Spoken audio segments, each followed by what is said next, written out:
But thank you again, and I look forward to meeting all of you.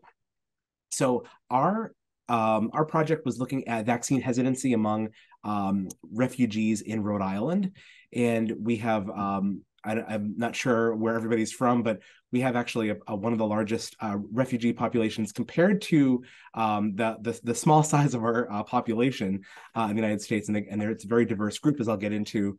So we have a very rich, interesting population to talk about, what that I'll get into. So first, the study team, the PI is Julie Keller. The rest of us, Molly, Granny, myself, and Erica Lieberman, we're all here. I'm generally the stats guy. I'm the quantitative guy.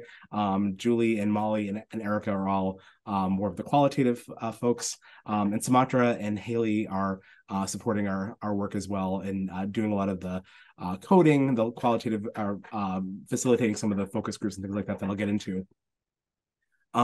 So the overall project goals and aims were to just basically try to understand what's happening with refugees in terms of their understanding of COVID-19, the vaccination process, kind of how, what their sort of understanding is, and what their attitudes, beliefs, and feelings are about it. So, and the other thing we were looking at is to looking at why people chose whether or not to get the vaccine. And because this is a refugee population, people that came during the pandemic, of course, had to get it in order to get into the country.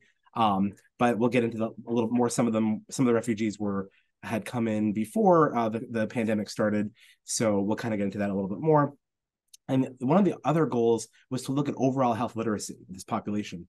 Again, it was a very diverse sample. So to kind of really better understand how they interpret, how they acquire knowledge from their healthcare providers, from on other sources, also that I'll get into. And start to think about exploring some of those factors that are associated with increasing their confidence in getting vaccinated and decreasing their vaccination hesitancy. So as I mentioned, this is a mixed methods approach, sort of a traditional mixed methods. We start with a qualitative piece that I'll talk about in a second, and then we're now in the process of launching the quantitative piece, which we hope to have wrapped up by around October, November. And also another key component of this was to have a community advisory board. None of us ourselves are refugees ourselves. Julie has done work with refugees before, and I've done work before with vaccination, but pre-pandemic. So we wanted to have a community advisory board because this is community-based participatory research. So we have 5 staff selected from a variety of Rhode Island-based institutions, most in Providence. If you're familiar with Rhode Island, we are actually a state. It's not just a city. There's a little more to us than just Providence, but most of the refugees and the organizations are centered in the Providence, which is the capital. Some partner organizations that we've worked with, that we currently work with, Women's Refugee Care and Dorcas International. Those people have facilitated a lot of the focus groups and given us sort of a place to meet, and they've been wonderful. And we had our initial meeting of the Community Advisory Board, or the CAB as we call it, back in July. We're going to have another one in October, and one kind of as the project wraps up, probably around December or January. And another one. So we have a total of three to 4 meetings that are planned. And so the first phase is qualitative, and for this we are just wrapping up the 10 focus groups. Mostly with refugees from Central Africa. There we have a big group of refugees from Guatemala and Syria and Afghanistan. We also did 20 total interviews with healthcare professionals.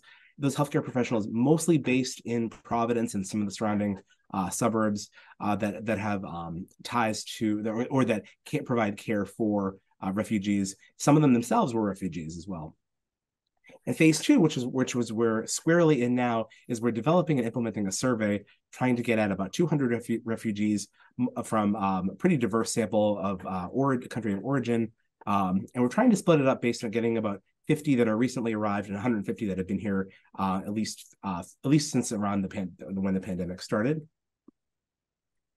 And for For the qualitative piece, the focus groups really surrounded we had a series of 18 questions, and they focused mostly on their knowledge of COVID-19, their beliefs and attitudes about the vaccine, the safety and whether it works, things like that. Also, kind of generally where they're getting their health information. And the idea, some of the things that we also pose is, what are some ideas that are out there that they have that could help improve some of the communication and that sort of thing. And for the provider interviews, we're looking at what are some of the cultural, infrastructural barriers to providing care and getting those folks vaccinated. How much support they're getting from their individual organizations. And again, this is a variety of hospitals and healthcare and individual healthcare providers throughout Rhode Island, especially around Providence. And then looking at issues with health literacy. I know this is something that that folks have faced through, not just in the context of vaccines and refugees, but trying to understand and address some of the barriers really in health literacy. And for phase two, which is the quantitative piece, we have 5 domains that we're looking at. As I mentioned, vaccination. We were looking at the VAX scale, which has been translated into multiple languages. Not all the ones that we need, but we have some translators that we were using. Also looking at vaccine conspiracy as well. There's a whole chunk of questions on vaccine conspiracy that Arshad had published a couple years ago. Also looking again at general health literacy questions, general health status, access to healthcare, and basic demographics. And part of the challenge right now is we're trying to condense the survey because the survey is a little bit too long. And we're trying to pare it down where we can. I'm happy to talk more about that as well. So for analysis, we're doing transcription, and we're using Otter AI to transcribe them, as well as looking at using deduce to get emerging themes. Doing some sort of thematic analysis approach where we're looking at it both deductively, inductively, and consensus-based.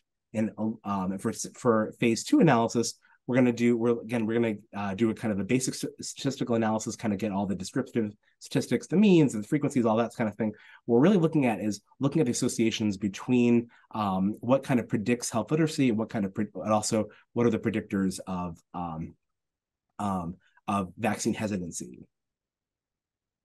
And so really quickly in the last minute or so is looking at some of the results. We have results from the qualitative piece so far. So far, we've had 36 participants in the 5 focus groups. This was as of a few weeks ago. Majority are female. Most of them have elementary school education or less. And a lot of them have been here only since the pandemic has started. So but just over half of them. And most of the majority were vaccinated. And the themes that we found, perhaps not surprisingly, there's a lot of fear and confusion. There's a lot of mistrust of the U.S. government, a lot of mistrust of their previous governments from their countries of origin. There's a lot of conspiracy theories. I'm sure you've heard some of these echoed throughout the news. So there's a lot of conspiracy theories. And there's been a strong reliance on traditional remedies, oils, fragrances, things like that, herbs. And then a lot of their health information is coming from social media, not so much from the healthcare providers or the general public health leaders, things like that. And then there's certainly, especially for some of the refugees where there's not a huge community, there's a real need for health information in their native language so that they can understand and process it as best as possible. So for the first interview, from the provider interview, a lot of the providers found that the parents chose to vaccinate their kids. I didn't see a ton of vaccine refusal. Again, part of this is because some of the refugees, in order to come here, had to get vaccinated. Parents tend to be strong advocates for their children's health. They have a lot of questions as well, but there are a lot of system barriers.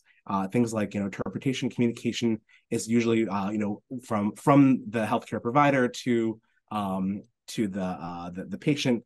And so there's not a lot of questions and things like that.